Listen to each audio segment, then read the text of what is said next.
So, Chino, Nathan, welcome to Director's Notes. Thank Thank you.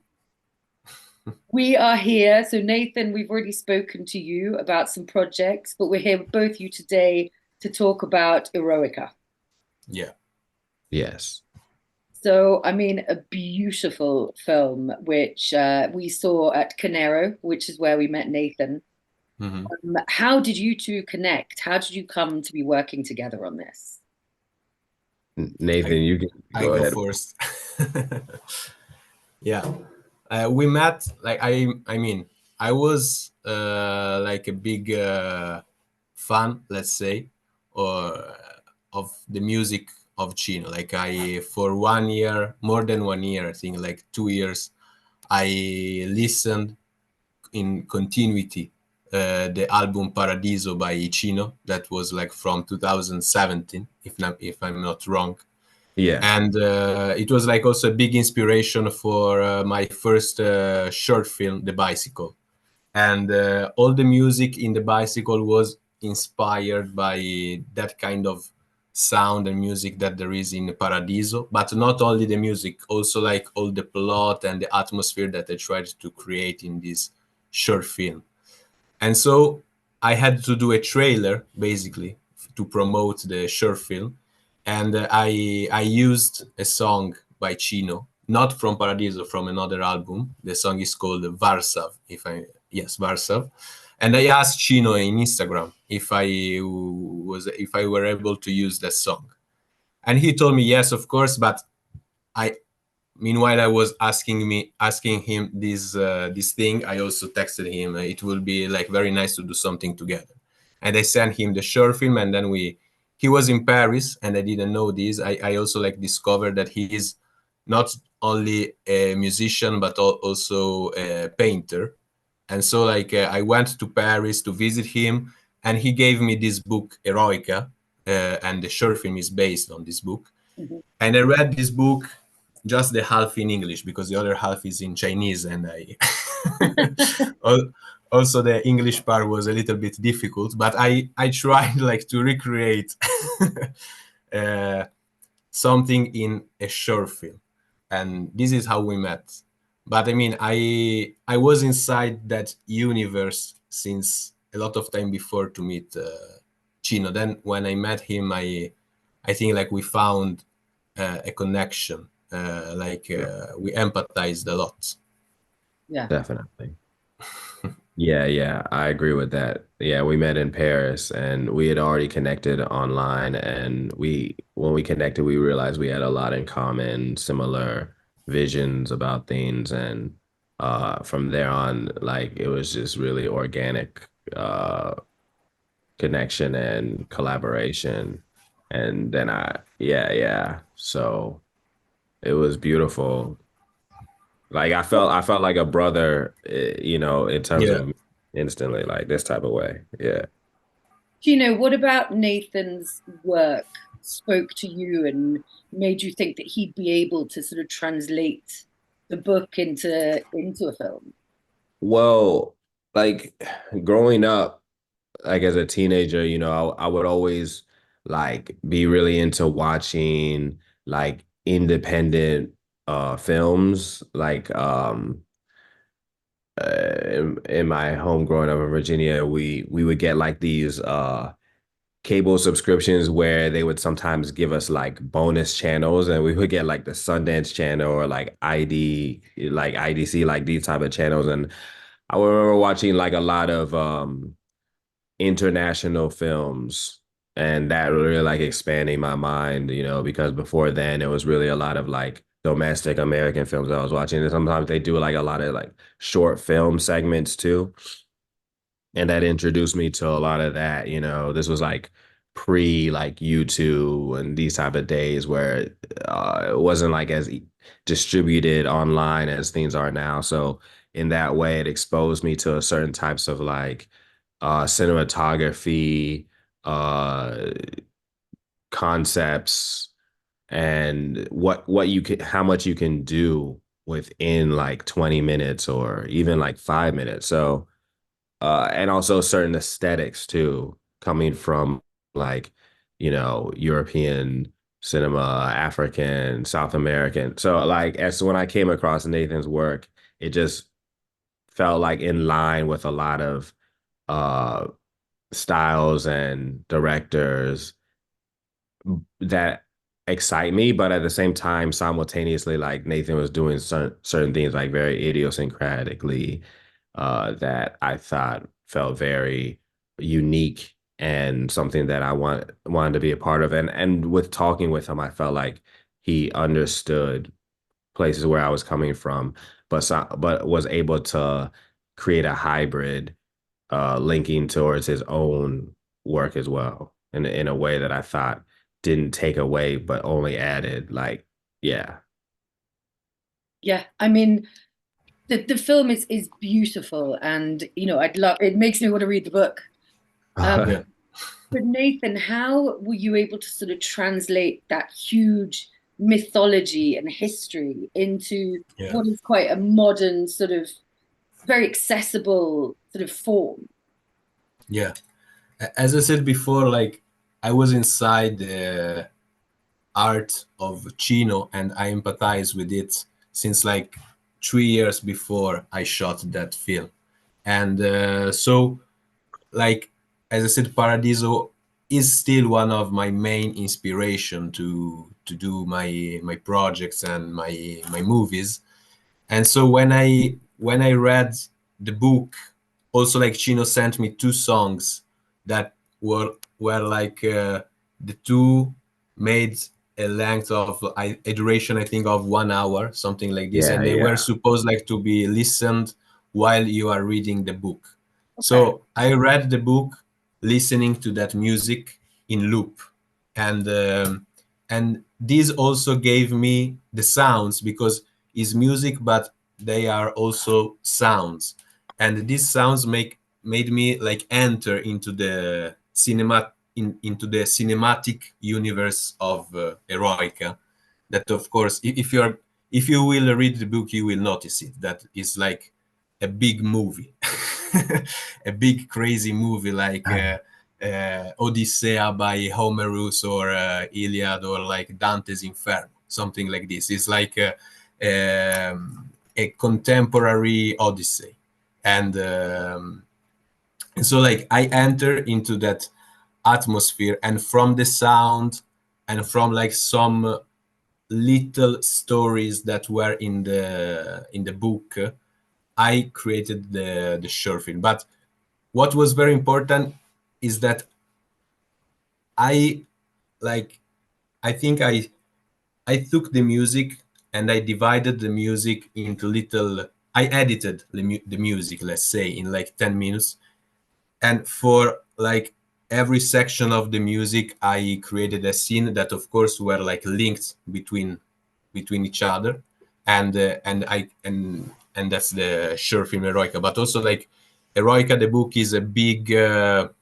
I mean, is a big movie. Is like a colossal. So like I had to do just the intro. That's why also at the end is written end of the first episode, because it's just the introduction. At the end, Chino doesn't do the auntie side, of course. It's just the beginning of the trip, the beginning of the voyage, Right. and Yeah. and so it's just the transition from the known world, let's say the world that we live, so like is in a city and that kind of stuff, to another world, to another atmosphere. But it will take like a long time until Chino will do the auntie side for me in the next episodes that I don't know when we will shoot. Yes. And so you've mentioned obviously music, and that was a huge Yeah. inspiration and huge part of it. One of the most striking parts of Eroica is the sonic landscape. There's that Yeah. ethereal kind of muffled sound. Why Yeah. why did you choose that kind of to create that atmosphere with the music and the sounds? I mean, the original songs are like pretty similar, let's say, to the 10 minutes length that you have in the short film. It's just like more. It's just like longer. let's say. And for example, the sound of the sea was in the music. I didn't add in the sound design. And so like um, I I think that they were perfect to enter from like a chaos that you feel in the exterior, and like a piece that you are looking inside you, that like this is the goal of the character, I think. And this is like also, I think, the meaning of the auntie side, let's say, in a way. I mean, we can speak about the auntie side for 1 hour and more, but but it's like a very big difference between the exterior and the interior of a person. So is like a big chaos outside, and like the try to find a calm inside you. So that's why the sound of the sea, where begins the moment where Chino abandons the reality, let's say. And there is all these passages with the dolly to in black transition.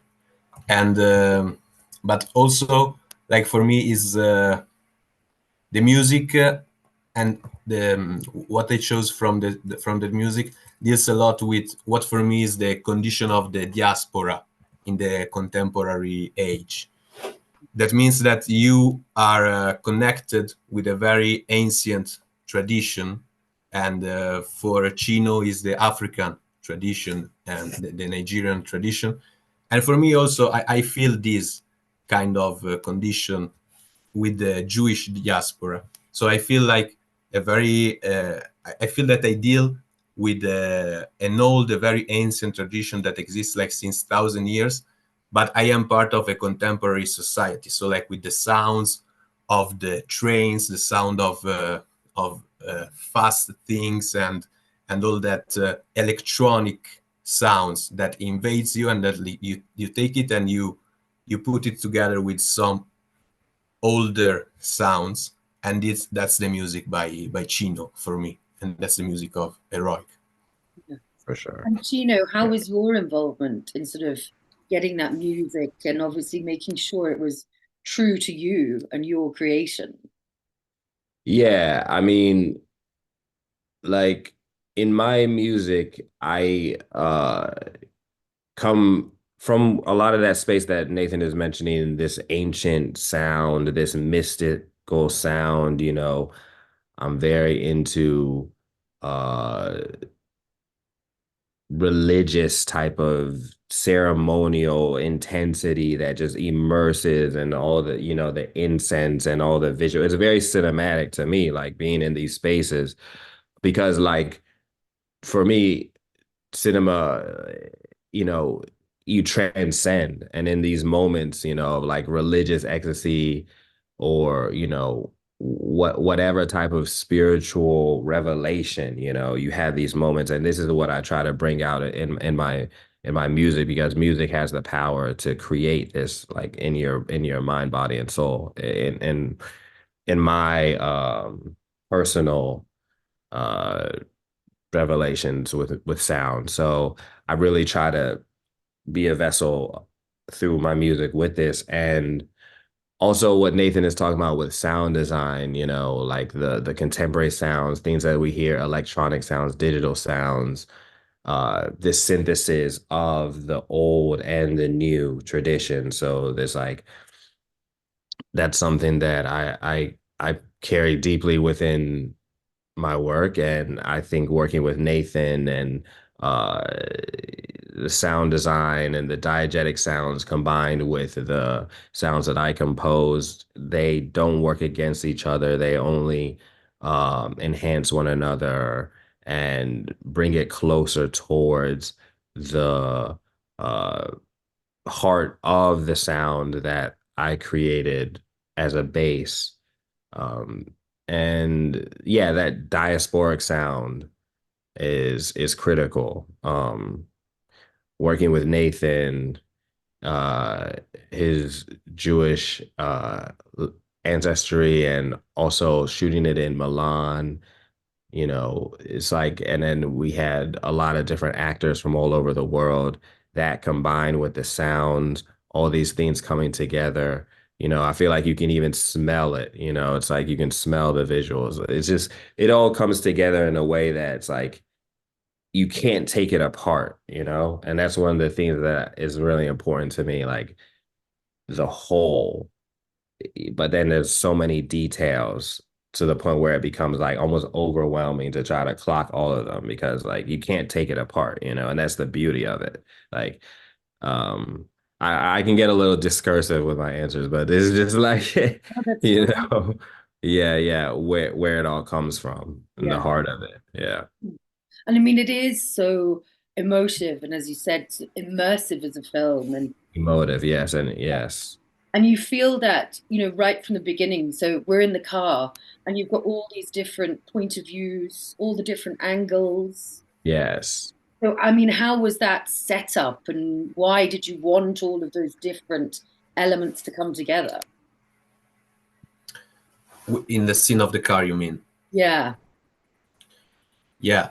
So the scene of the car represents like the uncomfortable of life, let's say, and that condition that for me like is very important. I don't want like to repeat things, but um, that condition of the diaspora again, that for me is central. Also, like in my research as a filmmaker, that's why like is very important the connection with Chino, and I think it will continue in again. Is because like is that thought that what am I doing here? No. And in the scene of the car, basically, is what am I doing in this car? And it's not only the character of Chino, it's also like the character of the parents and Yeah. the mother and the father. Also, the two of them are saying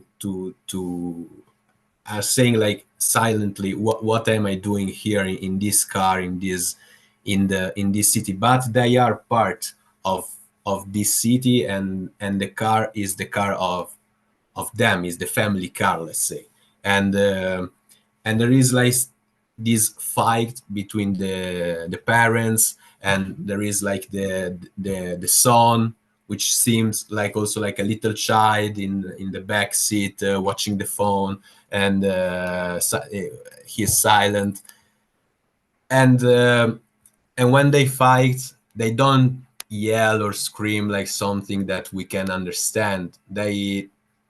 This was really the most uh, tricky and also funny adaptation of the music to the movie, where like I took the that part of the song where there are like these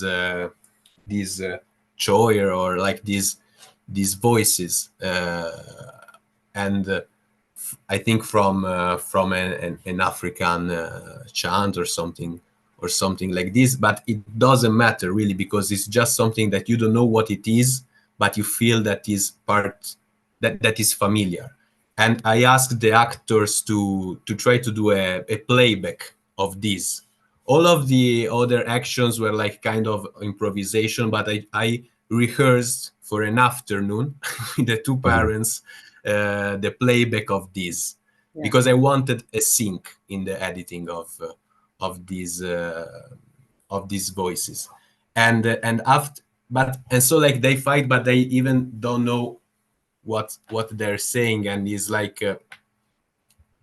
in the contemporary age, and in like in the moment of the car, but is like something that you hear that is from another word, another condition. and Yeah. uh, and then there is like this dialogue that for me is one of the most beautiful in Eroica. I mean, there are not a lot of dialogues in Eroica, but and is when the mother asks, "Do you believe in God?" and she says, "It's not that if we don't believe in God, it's not that we don't believe in anything. We start to believe in everything." Let's say is like somewhat of a tricky dialogue, or it was the contrary. I don't remember honestly, but it's like this kind of philosophical dialogue, but we don't hear the voices. We just hear like some strange sound, and we see the subtitles, and these are shots and angles that just shot the mother or Chino, but when and these are like after the fight, after they scream and stuff. After the cows, we go like on shot, single shot on the family. But when there is the fight, is like a wide shot of the Yeah. three of them. Yeah. Yeah, I love, Yeah, yeah. yeah, I think that's really interesting as well. You said that Chino's like a child in the back of the car. There is something quite yeah. infantile about that, like being driven by your parents. Right. Like, so how did you approach that moment, Chino, and being in the car and knowing everything Nathan was trying to convey? Yeah, yeah. I mean, I was really trying to, not even trying, like I just actively was said to myself, I'm in Eroica, right? I'm in the novel, like Yeah.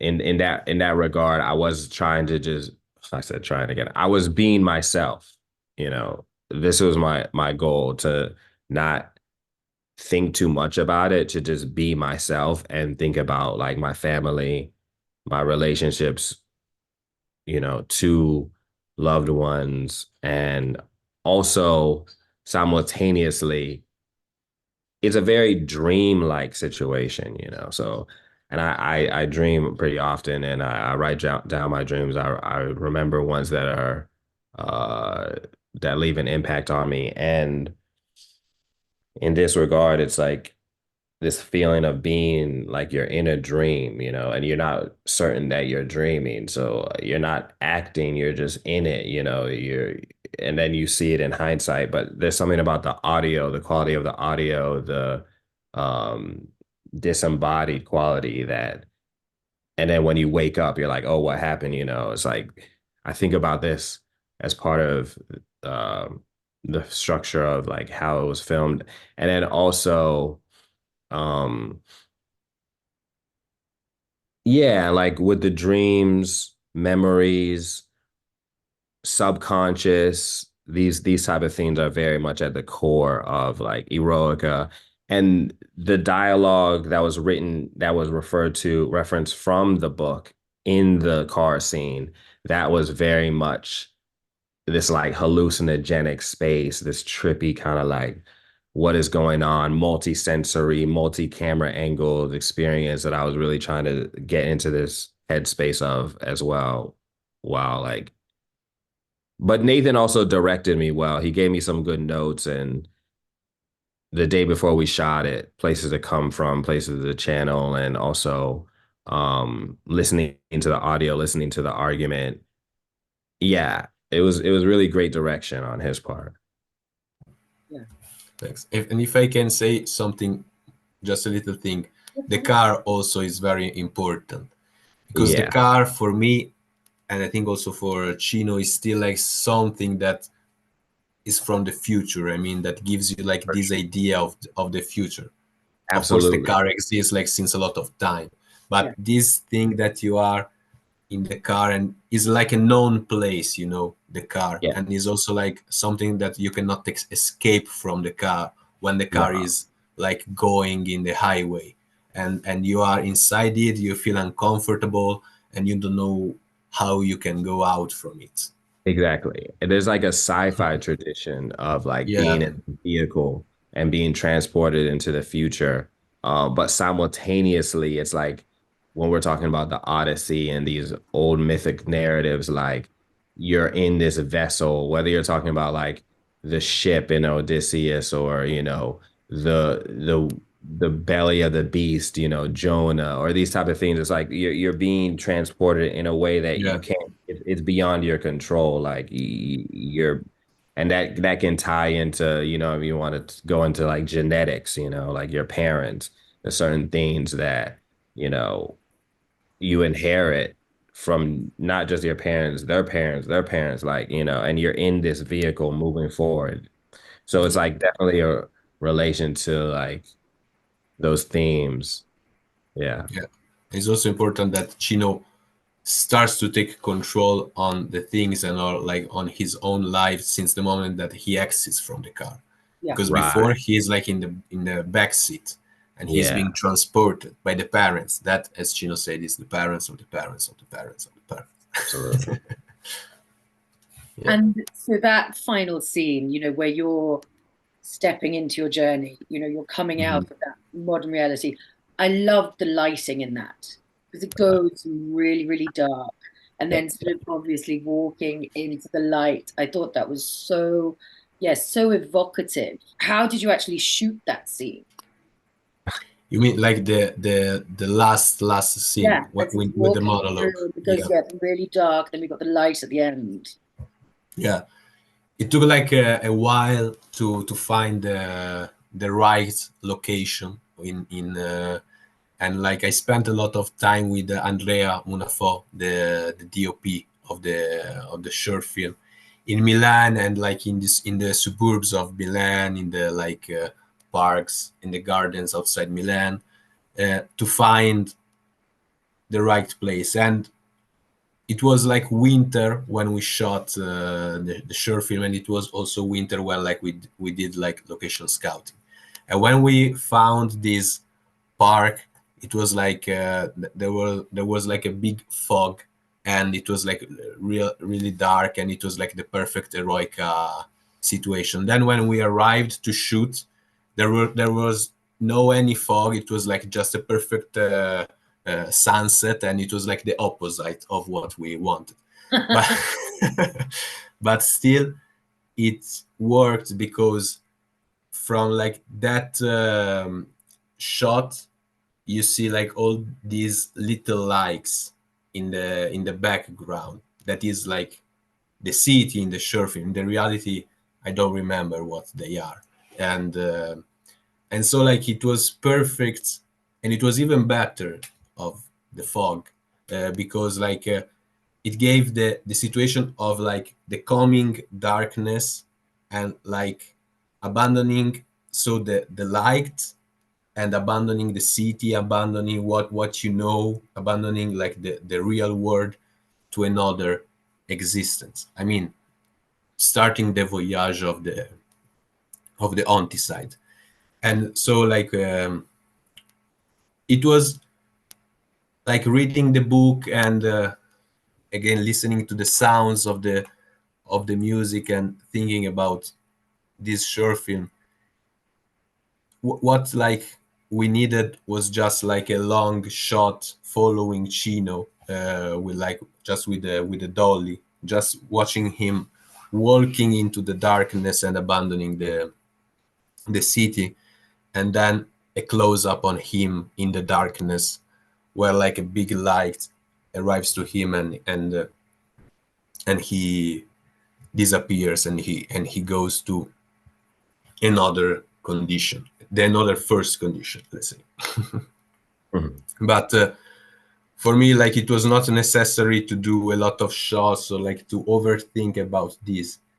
It was just um, this location, let's say this perfect climax into the darkness, but it was like a very calm climax, not Yeah. fast. Yeah. Right. Yeah. And Chino, how was that moment for you? Knowing what comes in the film and everything that you'd written and what it meant. So how did you feel filming that? Yeah, I mean, that moment, it was one of the earlier shots that we shot. So it was like the first day. And I feel like when we did it, it was like cathartic in a way that because it was a pretty intense scene to shoot, it was like super cold outside. Yeah. And that helped me to, I feel like, get more into it, in a way, like just bodily, reaction, your like heightened senses and extremities. But the team also, which I wanted to comment on, everybody worked so well and so professionally, and we're so in sync. And like supporting one another. Uh, we had to troubleshoot a bit, you know. So it's like that whole experience being on set, like that was really my first time being a part of a production like on that scale on set. So it really uh brought me deeper into the reality that sparked with Eroica, um, got expanded through Nathan, and then supported production through this team and a gallery that I've been working with. So all these things coming together, and then my dialogue that is over it, it felt really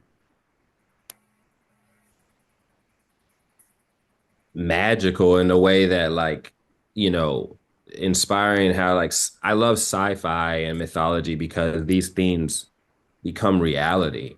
And in that moment, I felt it become that reality in a way that I had never experienced it before. So that is also translated into my life. Like the words that I say in that monologue have become my life. So that to me proves like the power of writing, the power of cinema, the power of art becoming reality in real time, you know. So but also in the recorded freeze of the film, you know, that's accessible to people all over the world. It's very powerful. Yeah. I mean, the whole Yes. world that you've built in that short, because, that's what films can do, can't they? They can bring these worlds, to fruition and visually. It's just, yeah, it's got that epic feel to it. Yeah, And yeah, I mean, it obviously leaves you wanting more. How right. how did you feel when you saw the whole thing finished, edited? Completely mind blown, to be honest with you. You know, like, yeah, I was like, this is shocking. You know, I almost couldn't watch it because it was so like well done, you know. Is that growing up watching so many films, you know, and I've done things on my own, but like this level of production coming together, so like the DP, you know, the sound design, the color correction and everything like that. I was just like, I sent it to my friends, you know, like all of their minds are blown as well. It's kind of just like I still sometimes I take months without watching it and I revisit it today. I'm like, wait, this really happened, you know? It's like it honestly still feels like a hallucination to me, you know. It's just like but yeah, I'm super proud of it and um yeah, I felt really great. And Yeah. Nathan, I mean, how did it feel for you as well? So this is someone whose work you've admired and you've followed, Yeah. and then to Yeah. be able to translate that so beautifully, what does that mean to you as a filmmaker? Yeah, of course it was like great since the first time it started this collaboration, because if you like admire the work of another artist, of another person, and then you start like to create something with him. And also Chino left me a lot of freedom. I mean, he trusted a lot my vision and what I wanted to do with Eroica. He also told me that Eroica was like a book that is was written in order that other people uh, create other things from it. I mean, so like as like from Eroica, other like filmmaker or artist or musician can create things. So like this was part of the game, let's say, and Absolutely. it was like really good the freedom that Chino gave me, and it was also really useful to direct the thing, because if you collaborate with other artists, maybe like you have to be careful of what they want, and maybe they are like and I understand this, they want like a specific things, but in this short film, that it was not the situation. It was like, just, I trust your vision, and let's do it. And for me, it was great. Also the actors. I mean, the actors, Chino included, but also like the Chinese detective, the parents, the child. The I think it's kind of a short film where the actors created the characters, because there was a script, but it was like more like a visual, let's say, script, and it was not, it's not like a linear story, where there is like a development of the character. So like the actors were able to create a story of the characters, that I think you can feel while you are watching, for example, the Chinese detective. That is the actor is a great Chinese Milanese actor in Milan. His name is Shi Yang Xian, and I spent a lot of time with him, like inventing and like trying to create a story of this Chinese detective that was not in the book. And so this was like a fun, it is the fun that is part of this job. And also like, of course, the cinematography, Andrea like understood completely the atmosphere that we had to create, and the editing also, Set because design. yeah, the set design, and also like I think that, of course, the film came out in the editing, and I still remember like the sessions with Jacopo Ramella, the editor of the short film. That was like pretty good, because I it was like satisfying to watch this movie coming out in Yeah. this kind of shape. And these Yeah. characters, for me, like, is they're very important, the characters. Even the child that appears just once, Yeah. just one time, is something that like it it's important. It's Absolutely. not there because it has to be there. No. And that childlike quality and openness is something that is very like critical to Eroic as well. Like this, it's like when we're kids, it's like this openness that we have, and expansiveness, and a lot of these things get closed down as we get older. So this like sense of wonder and curiosity is something that I feel like is also captured in the film, and his involvement in it is very critical in that as well. And also like we premiered the film at this art show that I did in Paris, and like I had my paintings and sculpture, and then there was also garment production and like furniture. So to me, this is like the toppest tier. Like I feel like after this I could retire, it's like the film is everything, like, so it's to me this is like a moment of great accomplishment because it was something that was bigger than me as well. It brought in so many different people and in a way that was extremely successful and captures everything that I'm about, and that intimacy. There's an intimacy there that is also contained within the expansiveness. Yeah. Yeah, I mean, there's, like you said, everything has its place. Everything, means something, especially as well when they come off the highway and you're at a petrol station, that are Yeah, typically, they're always a bit haunting, a bit vapid, especially on motorways. So I think yeah, that's that really, it means something that that's where he's getting out the car and that's where he's walking off. absolutely. So everything is just, you can tell that it's purposely chosen and that it plays to the story. 100%. It makes the familiar very strange and gives things that haunting quality that life oftentimes have and we take for granted. Yeah. So are you two working on part two? Yeah, yeah, Yeah. yeah. Of course we will. Yes, yes. We are working on it. And this premiere we showed it at different film festivals and different things like this, and this premiere just also continuing to get it exposed to more people because like funding production, for the next ones are requiring uh larger production as well. So it's just like not rushing anything, trying to really like take our time and do it right, you know? Yeah. Yeah. But of course, is something that we really want to do, and we will do it. Yes. No rushing, but is like in the plans, Yeah. Yes. and Yeah. also like These things take time, and I think now you've established that creative collaboration and that yeah, working language together. That's often the hardest bit to nail down. For sure. So yeah, now that you know how you work together, then everything can just build and evolve from there. Totally. yeah. Is what makes me love this work. Even like I get fun to do some video clips, taking some songs from internet by Chino without saying him anything, and I just send him, Yeah. okay, I did this.